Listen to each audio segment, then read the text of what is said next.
La libération sexuelle a-t-elle vraiment libéré la société ou a-t-elle fait surgir le pire de nos pulsions? La contraception n'a-t-elle pas aliéné la femme au désir permanent des hommes? Les femmes ont-elles vraiment découvert le travail dans les années 60? Et l'avortement n'est-il pas l'une des causes de notre déclin démographique? Des jouisseurs de mai 68 à Epstein en passant par la gauche pro-pédophilie, Patrick Buisson tire le triste bilan de ce qu'il décrit comme la dernière rupture anthropologique de notre temps, la libération sexuelle. Attention, cet entretien pourrait heurter les sensibilités progressistes. Et si vous voulez voir directement l'intégralité de cette interview et sans publicité, il vous suffit de souscrire notre offre Rejoindre sur le bouton Rejoindre ou sur le lien en description. Mais l'offre Rejoindre, qu'est-ce que c'est? C'est un petit abonnement qui vous donne accès à des contenus exclusifs, à nos entretiens et reportages en intégralité et qui vous permet d'échanger directement avec nos journalistes dans l'espace souscription, le tout pour 3,99 € par mois. Bonjour à tous. Alors aujourd'hui sur VA+, on reçoit Patrick Buisson. Alors Patrick Buisson, bonjour. Bonjour Charlotte. Et on vous reçoit cette fois-ci pour un nouvel ouvrage, alors qui est aussi dense que les précédents et qui s'appelle justement Décadence. Décadence, alors ça n'est pas une faute d'orthographe, évidemment. Vous avez choisi un mot créé, inventé par Serge Gainsbourg. Est-ce que déjà on peut essayer d'expliquer ce mot et pourquoi vous l'avez choisi comme titre de cet ouvrage? Ce que prophétisait d'une certaine manière Serge Gainsbourg est advenu.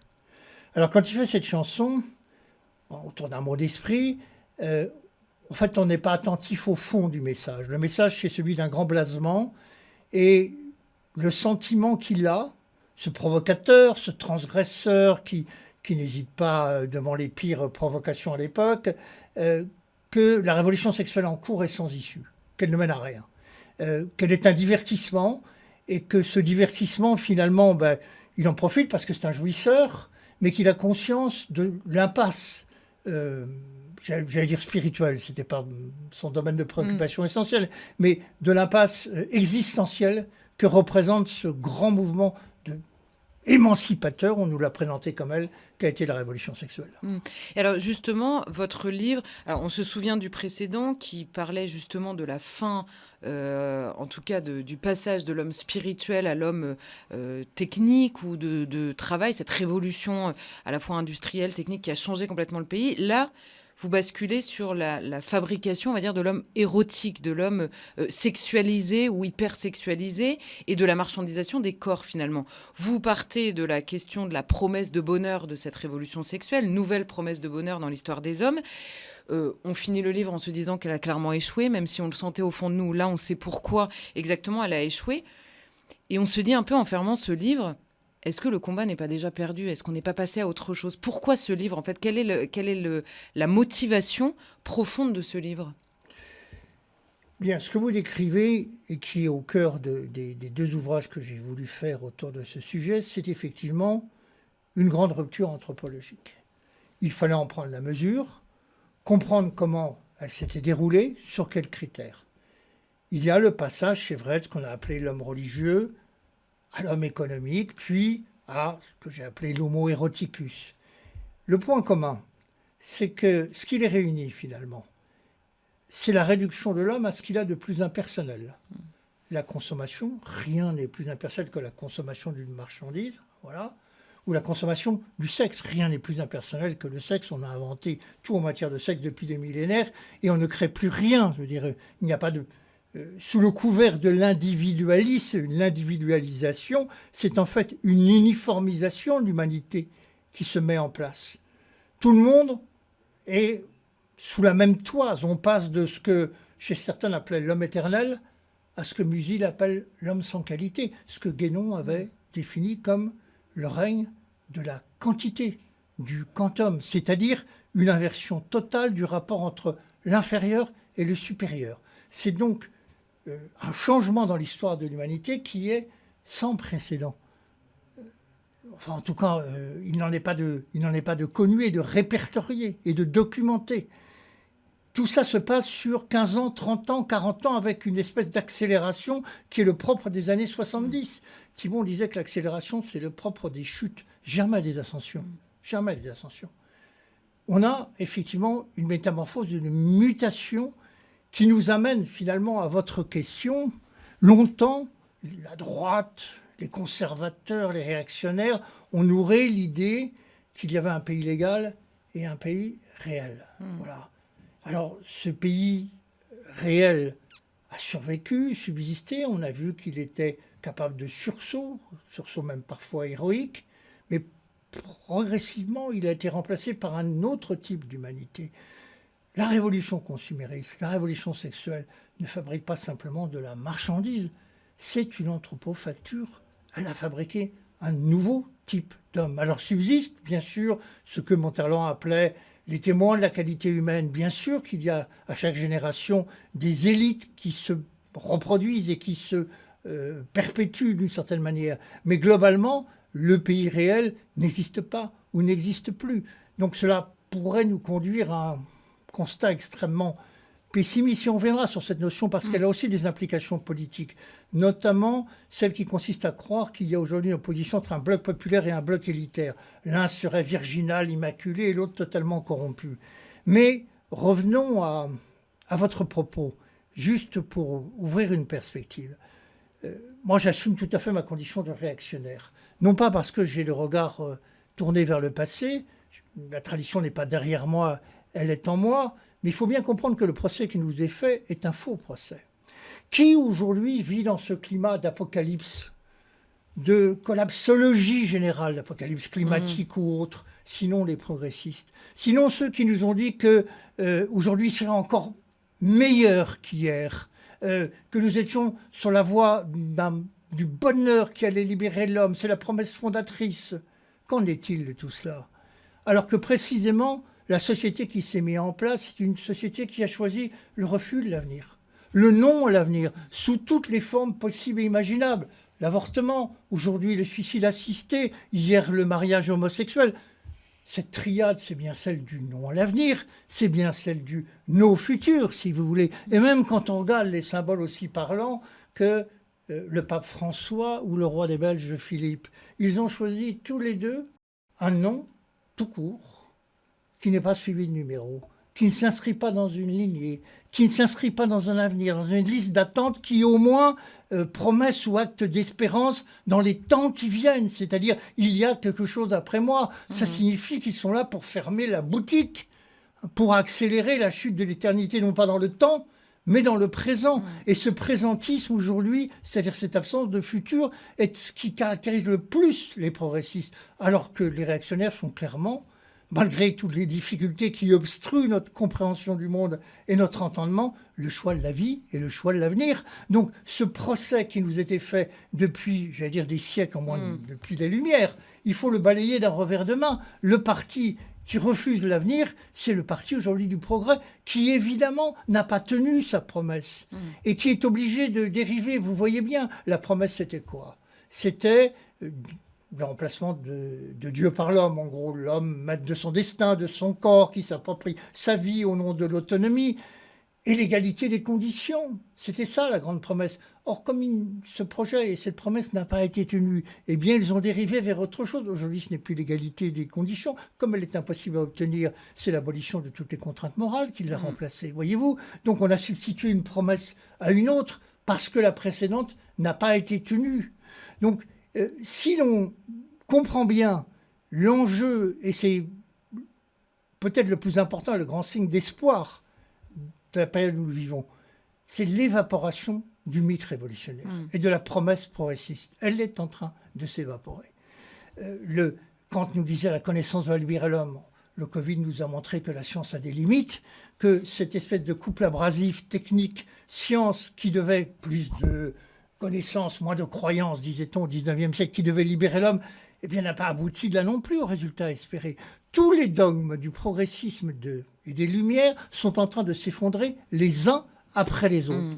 Évidemment, je suis incapable de vous dire quelle forme pourrait revêtir le nouveau cycle qui s'ouvre, mais incontestablement, une page est en train de se tourner. Et alors justement, c'est peut-être là que se situe le secret de votre ouvrage, c'est que vous expliquez comment tout s'est déconstruit, ce qui est un préalable évidemment à n'importe quelle reconstruction et quelque forme qu'elle prenne, il faut essayer de comprendre. Et alors franchement, je vais poser le mot qui m'est venu quand j'ai commencé à lire votre ouvrage, c'est un ouvrage courageux. Qu'on soit d'accord ou pas avec vous, c'est vraiment courageux parce que vous allez sur des sujets que personne n'ose jamais mettre les pieds. Par exemple, le travail des femmes. Vous revenez initialement, comment s'est installé le travail des femmes ? Personne aujourd'hui ne penserait à poser cette question-là, personne ne penserait à examiner ce que le travail des femmes a engendré dans la société. Et vous commencez par là, vous liez cette question à la question de la maternité, au rejet de la maternité, ou en tout cas à la volonté d'une maternité choisie à la fois dans le temps, dans la vie, etc. Et pourquoi est-ce que c'est justement le début de cet ouvrage commence par là ? Qu'est-ce qui a été quel basculement en fait est arrivé au moment où s'est posée cette question-là ? Alors, essayons d'écarter les confusions possibles et les procès qui me sont faits habituellement. Le travail des femmes a toujours existé, toujours. Ce n'est pas une invention de la modernité. Il s'effectuait dans le cadre familial, l'exploitation agricole, le commerce, l'artisanat. Même les femmes travaillaient de façon autonome. Ce qui a changé, c'est l'apparition du salariat. Voilà. Le féminisme a pris clairement le parti de l'asservissement de la femme au salariat, le préférant à ce qu'il appelle la tyrannie du patriarcat. Bon. Mais dans quelles conditions ? Et pourquoi ce pari a été fait ? Pendant 20 ans, les années du baby-boom, effectivement, ce sont les 20 années de la mère au foyer. La figure maternelle est vraiment la figure référentielle de toute la société. Il faut imaginer une société où le fait d'être mère de 3 enfants vous donnez des priorités dans la vie civile. Vous avez des cartes de priorité partout. Voilà. Donc, il y avait une reconnaissance sociale. J'allais dire même, oui, citoyenne aussi, puisque c'est à ce moment-là que la République, un demi-siècle après la plupart des monarchies européennes, donne le droit de vote aux femmes. La République a toujours un problème avec les femmes. Aujourd'hui, la gauche essaie de nous faire oublier ce léger détail de l'histoire. C'est que pendant un siècle et demi, elle a méprisé les femmes, elle les a injuriées. C'était le parti obscurantiste, c'était le parti prêtre. Elle a fait en sorte qu'elle soit reléguée au second plan. Et même sous la Révolution, n'en parlons pas, ce que disaient les conventionnels aurait fait frémir ce pauvre Jean-Luc Mélenchon, qui aujourd'hui est l'adepte des luttes intersectionnelles. Mais à l'époque, la femme, c'était le chaos, le désordre, l'obscurantisme, tout ce qu'on voulait. Bref, revenons aux années 50. Le parti a été pris par les planificateurs à partir du gouvernement de Pierre Mendès France, il faut appeler les choses comme elles sont, 1954, effectivement, d'aller chercher une main-d'œuvre de réserve, l'armée de réserve du capitalisme avant les immigrés, ce fut les femmes. Bon. Pourquoi ? Parce que il y avait plein de petits travaux sous-qualifiés, sous-payés, pour lesquels les femmes fournissaient une main-d'œuvre à la fois docile, peu coûteuse et malléable. Et moi, je ne suis pas en train de faire le procès du travail féminin, je ne vois pas pourquoi et au nom de quoi il serait fait.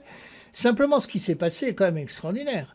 C'est que le rôle appelons ça un féminisme conscient, responsable, eût été peut-être de faire en sorte que le marché du travail s'adapte à la condition féminine. Les féministes ont pris le parti inverse, en voulant, à marche forcée, effectivement, toutes les techniques de la contraception à l'avortement. Elles ont indiqué que la maternité était le principal obstacle au travail féminin. Elles n'ont pas cherché du tout à savoir comment on pouvait concilier les deux. Il fallait donc adapter la nature du corps féminin aux conditions du marché. Il fallait adapter la femme à l'économisme. Vous voyez le parti qui a été pris. C'est là où on se trompe de chemin. D'ailleurs, c'est tout à fait logique. Ce féminisme-là est toujours dans une approche qui fait de la masculinité le critère d'excellence. Regardez Simone de Beauvoir avec Sartre, c'est son modèle absolu. On veut travailler comme des hommes, on veut être comme des hommes. On veut supprimer la naturalité de notre corps. C'est ça la grande émancipation. Et l'obstacle à l'égalité des carrières, c'est la maternité. Vous voyez comment le problème a été posé dans les années 60 ? Au lieu de dire il y a une nature féminine comme il y a une nature masculine, évidemment c'est une reconnaissance qui leur est philosophiquement, ontologiquement absolument impossible, eh bien on a cherché à adapter et à plier le corps de la femme aux conditions du marché et de l'économie, alors qu'il aurait fallu faire l'inverse. Pour celles qui choisissaient de travailler. De la même manière, ce fut un choix idéologique. Un libéral comme Alain Madelin a montré à la fin des années 70 que le coût qu'a représenté la construction de crèches pour la collectivité était infiniment supérieur à ce que rapportait la recette fiscale d'un deuxième salaire au foyer, et que cet argent aurait pu être versé, comme il l'était avec l'allocation de salaire unique jusqu'en 1954, sous forme d'un vrai salaire maternel, c'est-à-dire la reconnaissance par l'État que la femme, en élevant et en faisant des enfants, apportait un enrichissement à la communauté. Reconnaissance plus que symbolique, puisque l'allocation de salaire unique, c'était l'équivalent d'un SMIC ouvrier. Donc en gros l'équivalent de 1500 €. Vous voyez, c'est pas une petite allocation. Bon, ces choix ont été faits pour des raisons, la plupart du temps, des raisons à la fois économiques, mais aussi idéologiques. Et donc effectivement, le grand virage se produit à partir du moment où on décide que la femme est un homme comme un autre et doit donc se plier aux règles du marché du travail sans ce qu'une civilisation humaniste, inspirée par exemple de la chrétienté, aurait fait, chercher à adapter le travail à la condition et à la nature de la femme. Justement, vous attardez beaucoup, en effet, sur même la culture populaire de l'époque. Comment est-ce que, à la fois dans les films, dans les émissions de radio ou de télévision, évidemment, tout ça a été peu à peu imposé.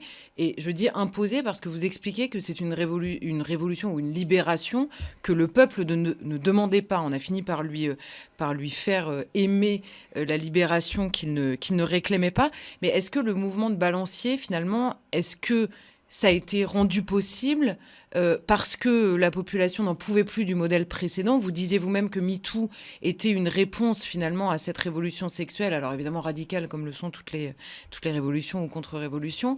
Mais est-ce qu'il n'y a pas un fantasme d'une société préalable qui était beaucoup plus humaine finalement? Parce que c'est vraiment ce qu'on se dit en fermant là, ils vont se dire mais qu'est-ce qu'on a fait? C'était beaucoup mieux pour l'homme, pour la femme, pour l'avenir, pour la société elle-même. Est-ce qu'il n'y avait pas finalement le manque dans la société précédente qui a permis de convaincre les foules? Alors ça, certain, c'est une question d'équilibre, mais penser par exemple qu'on a découvert la contraception avec la loi Neuwirth, c'est quand même une sottise. Nous étions le pays d'Europe avec le taux de fécondité le plus bas au XIXe siècle. La formule, vous savez, du physiologue Moreau, on y trompait la nature jusqu'en le moindre des villages. La contraception, ce que disait Ariès, existait avant la pilule, avant les techniques contraceptives modernes. Donc, penser que les sociétés auparavant ignoraient le sexe est une stupidité. Simplement, il y avait un code social, une pudeur qui faisait que c'est la vieille, effectivement, malédiction évangélique, malheur à qui, par qui le scandale arrive. On n'en parlait pas ou on n'en parlait pas, alors, ou peu. Alors, de façon sans doute excessive. Je pense à la condamnation de Baudelaire pour Les Fleurs du Mal ou à celle de Flaubert. Mais il y a une constante dans l'histoire, c'est que tout excès dans ce sens appelle une réaction inverse. Et MeToo est une réaction néo-puritaine comme il y en a eu à travers toute l'histoire. Le christianisme a été d'une certaine manière, il n'a pas été que cela, heureusement, une réponse à la débauche de l'Empire romain. L'amour courtois, les cours d'amour, la trop grande liberté du Moyen-Âge, le mouvement des précieuses, à la débauche de la cour, le directoire, à la vertu révolutionnaire de Robespierre au culte de l'être suprême. Il y a toujours ce mouvement de balancier. Les sociétés ne trouvent jamais d'équilibre spontanément, si vous voulez. Simplement, ce qu'il faut voir, c'est quelles sont les conséquences sociales de ces excès. Il y en a qui sont plus destructeurs que d'autres. Voilà. Là, justement, on a abordé la question, et si on va jusqu'au bout, parce qu'on comprend très bien, et vous venez de le dire, mais dans votre livre, c'est lumineux. On comprend le passage, en effet, la contraception, donc qui appelle l'avortement, et on comprend aussi dans votre livre qu'à chaque fois, le discours progressiste, ça a été, on va vous vendre la contraception pour éviter le fléau de l'avortement,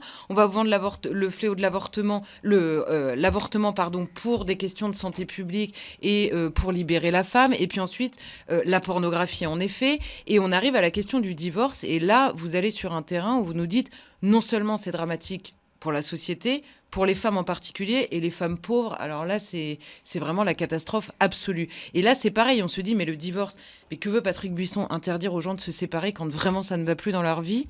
Et comment vous répondez à la fois à cette question de l'individualisme triomphant qui se dit, mais enfin, mais moi, je fais quand même ce que je veux dans ma vie, d'un côté, et en même temps, les conséquences à la fois sociales et sociétales, si je puis dire, de l'aboutissement de cette révolution?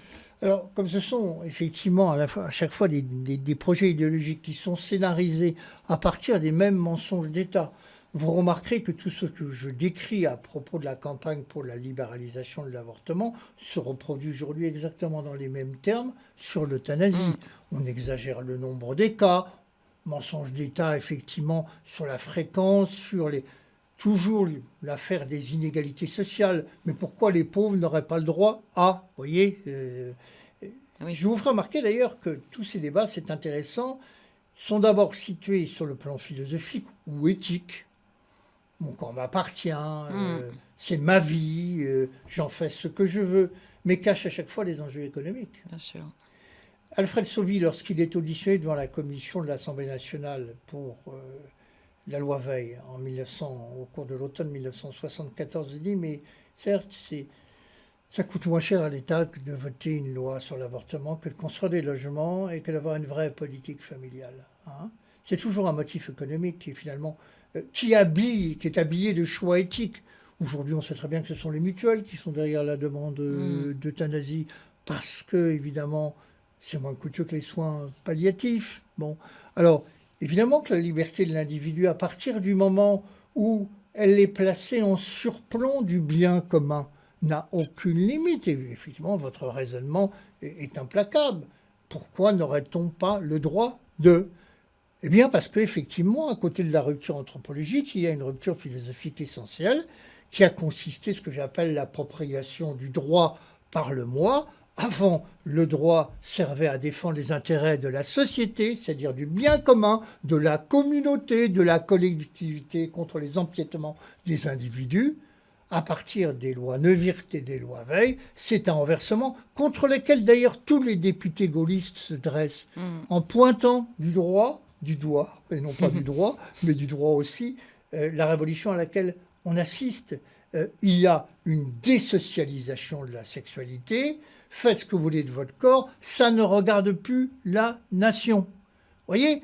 Donc, cette déprise de la nation sur les corps, on peut la juger louable, mais c'est une révolution, là aussi, sans précédent. À partir de là, tout découle. On entend aujourd'hui les souverainistes dire il faut rétablir la souveraineté, mais l'abolition de la souveraineté de l'État, elle date de ces lois, elle date du fait que l'on dit que l'État se désintéresse de l'enjeu de la sexualité. Ce qui avait été au cœur de toutes les politiques européennes, pas simplement en France, la démographie cesse d'être un enjeu. Et d'ailleurs, aujourd'hui, là, on est en train de faire cette interview et le pays est pris entre deux débats, celui des retraites et celui de la gestion de l'immigration. Conséquence directe, j'imagine. Conséquence, vous avez tout à fait raison, Charlotte, conséquence directe, les enfants qu'on n'a pas eus, ce sont aujourd'hui les années de retraite perdues. Et on dira un mot sur le débat sur la loi Veil, mais je veux revenir sur cette affaire essentielle qui consiste effectivement à inverser l'ordre des valeurs, à faire que finalement le bien-être, l'accomplissement de l'individu est considéré comme supérieur à l'intérêt général, au bien commun. Cette déprise de l'État sur les corps, elle a une logique.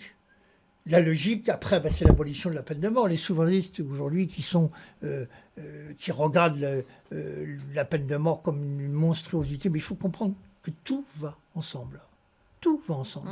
Comment voulez-vous qu'un État puisse dire aux citoyens, vous allez risquer votre vie pour nous défendre et me défendre, moi l'État français, moi la nation française, quand il pose comme principe constitutionnel que le pire des criminels ne risquera plus sa vie aux mains de l'État. Ce qui est intéressant, c'est de voir que l'outil qui a servi aux Lumières à remettre en cause la tutelle de l'Église, l'hétéronomie, c'est ce grand mot qui présentait l'homme comme conditionné par la religion, des forces supérieures, etc. L'outil, c'était l'esprit critique. Eh bien, son usage est aujourd'hui interdit par ceux qui défendent ces conquêtes ces libertés nouvelles, cette libération nouvelle, parce qu'ils savent très bien que rien ne résiste à une analyse sérieuse, critique, serrée de ce qui s'est passé. C'est-à-dire que l'esprit critique, qui était l'outil pour remettre en cause le vieux monde, est aujourd'hui un outil qui se retourne contre ceux qui ont mis à bas ce vieux monde. On voit bien que rien ne tient, que tout est extrêmement fragilisé. Vous dites l'évaporation, oui, elle est dans la promesse non tenue, le décalage entre le bonheur promis et le bonheur réel. On l'a sur 3 ans, l'accumulation de la pandémie, du Covid, du retour de la guerre en Ukraine, etc. Rien ne correspond au descriptif qui nous avait été fait d'un progrès qui serait un progrès technique, scientifique et en même temps un progrès moral. Tout le monde a bien conscience que le progrès moral n'est pas au rendez-vous. Tout le monde a bien conscience aussi, contrairement au début du siècle dernier, où tous les cafés s'appelaient, ou les rues, Café de la paix, Café du progrès, Café de l'avenir. Quand vous regardez les études d'opinion, 75%, 80% des gens interrogés disent « nos enfants vont avoir une vie beaucoup plus difficile que la nôtre ». Donc, si vous voulez, il y a un changement de perspective qui fait que ce sont des dogmes qui sont aujourd'hui les uns après les autres éventés. Alors certes, la prise de conscience globale n'est pas encore au rendez-vous, je vous le concède, ça se voit à travers 1000 manifestations, mais ça se voit aussi d'une manière intéressante qui est le retrait de la politique. Oui. Personne ne croit plus, enfin personne, de moins en moins de Français croient que la solution est dans le politique, d'où la progression de l'abstention. Vous savez, au lendemain de la Seconde Guerre mondiale, Bernanos, en 1948, s'adressant indirectement au général de Gaulle, disait, au fond, c'est pas tellement l'État qu'il faut réformer, c'est la société qui s'est dissoute. Pour refaire la France, il faut d'abord refaire des Français. Et c'est ça qu'on a un peu de mal à comprendre en investissant trop sur la politique. Si on ne refait pas les Français d'abord, c'est-à-dire si on ne s'attaque pas aux 2 enjeux majeurs que sont, par exemple, l'éducation nationale. Vous voyez, le pouvoir qu'a eu l'éducation nationale et la télévision, ou les médias aujourd'hui, c'est absolument impossible. Il n'y a plus de médias aussi dominants qu'il y en avait il y a 30 ou 40 ans, tout a été parti. Mais si on ne prend pas le problème à la base, c'est-à-dire on ne peut pas songer refaire l'État si on ne refait pas la société. Tout part de là. Et le retrait qu'ont les Français à l'égard de la politique, c'est qu'ils se disent que finalement la politique est un instrument de redressement illusoire. Je ne crois pas que si elle devait advenir, l'élection de quelqu'un issu de ce qu'on appelle le camp national permettrait de résoudre les problèmes. Quand je parlais de rupture anthropologique au début de cet entretien, elle a eu effectivement lieu. Et là, je voudrais, au risque de choquer un certain nombre des lecteurs de Valeurs Actuelles, je n'espère pas, je pense qu'ils n'ont pas trop changé depuis la période où je m'occupais de ce journal, il y a des choses qu'il faut mettre sur la table et qu'on ne met pas. On ne peut opposer une oligarchie pervertie à un bloc populaire qui serait, je le disais, immaculé, exempt de... Les peuples ont les élites qu'ils méritent. Et l'origine étymologique de mérite, c'est à la mesure de. Aujourd'hui, depuis maintenant un demi-siècle, nous sommes dans une société non plus gouvernée, mais gouvernante. Ce qui nous arrive en matière d'immigration n'est pas arrivé simplement par la grâce si j'ose dire, du Saint-Esprit et qu'il ne nous en veut pas. Je suis plutôt providentialiste, comme Joseph de Maistre. Mais je veux dire, il y a un continuum. Ce n'est pas arrivé par hasard. Marcel Gauchet a parfaitement raison de dire que jamais le peuple français n'a été consulté sur ce changement de population qui est en train de se produire, qui s'appelle l'immigration. Jamais. Depuis 50 ans, il s'est produit à bas bruit, aucune consultation, et d'ailleurs on refuse toute perspective du référendum. J'ai tenté d'en convaincre Nicolas Sarkozy vainement, en lui expliquant que c'était la seule chance qu'il avait d'être réélu. Il n'a pas eu ce courage politique, personne n'aura ce courage politique, ne nous faisons pas d'illusions.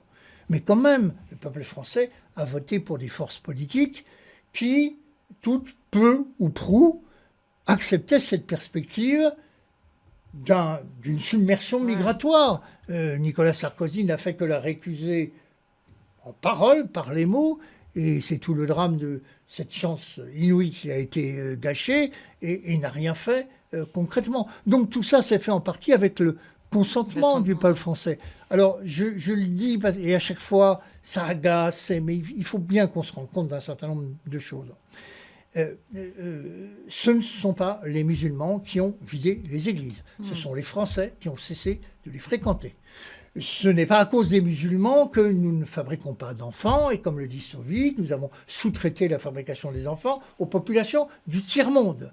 Ce ne sont pas les musulmans ou les populations maghrébines qui ont confisqué les tâches les plus ingrates aux dépens des Français.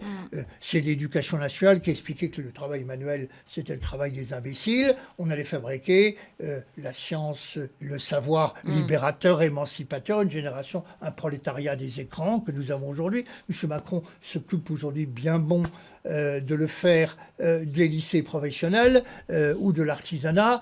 Pendant 50 ans, on a décrié toutes ces professions, oui, honteux, vous le savez. Donc on a fait venir des esclaves. Les esclaves aujourd'hui réclament des droits. Tout ça est parfaitement scandaleux. Ne nous trompons pas, le problème politique, c'est l'immigration. On ne va pas me faire passer pour un dhimmi, vous voyez. Moi, j'ai été, il y a 50 ans, directeur d'un journal qui s'appelait Minute, qui était le premier, dans l'opprobre général, à condamner l'immigration, à dire attention, voilà ce qui va nous arriver, on va être libanisé. Mais vous n'avez pas idée, Charlotte, à l'époque, de ce que représentait ce type de position. Vous étiez un proscrit socialement, vous étiez un banni. Et aujourd'hui, alors, c'est une idée qui est assez relativement répandue et on ne prend plus grand risque, effectivement, à jouer les Don Quichotte sur les plateaux de télévision. Donc, je suis tout le contraire de ça. Mais j'ai aussi conscience qu'il y a... nous ne pouvons pas, sauf à se tromper, vous voyez, participer d'un type de discours qui nous enferme dans un échec absolument... certains, je veux dire par là que ce n'est pas parce que les musulmans votent pour Mélenchon qu'ils sont progressistes, ils sont au contraire, vous le savez, conservateurs et même réactionnaires. Ce sont eux qui s'opposent le plus à la théorie de l'indifférenciation aujourd'hui, plus que les Occidentaux. Bon, les musulmans partagent cette idée avec la droite que tout pouvoir a un fondement mystique. Voilà, c'est notre héritage monarchique. Le dernier roi sans couronne fut le général de Gaulle. Et pour eux, le sacré, c'est l'autre nom de la légitimité. Bon, très bien. Et nous allons, nous, vaillamment, derrière Marine Le Pen, demander que l'islam se dissolve dans la République et dans les valeurs de la République, dont l'universalisme fut précisément la cause de la subversion migratoire que nous subissons depuis 50 ans. Si on ne met pas le doigt sur cette contradiction, nous n'en sortirons jamais, vous le comprenez bien. Bien sûr.